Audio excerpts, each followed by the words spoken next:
గారెలు చేసుకుందాము. దానికోసం ముందుగా మినపప్పుని 4 అవర్స్ ముందు నానబెట్టుకోవాలి. తర్వాత ఒక మిక్సీ జార్ తీసుకొని అందులో మినపప్పు, దాంట్లో కొంచెం సాల్ట్, కొంచెము సోడా, కొంచెము మిరియాలు వేసుకొని బాగా కోల్డ్ వాటర్ కొంచెం వేసుకొని మెత్తగా మిక్సీ పెట్టుకోవాలి. కోల్డ్ వాటర్ వేసుకోవడం వల్ల మిక్సీ తొందరగా వేడెక్కదు, పిండి కూడా చాలా స్పాంజ్ లాగా వస్తుంది, వడలు చాలా క్రిస్పీగా వస్తాయి ఫ్రెండ్స్.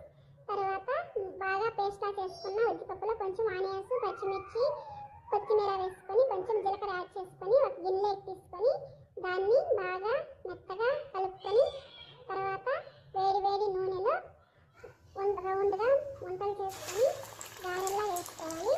తర్వాత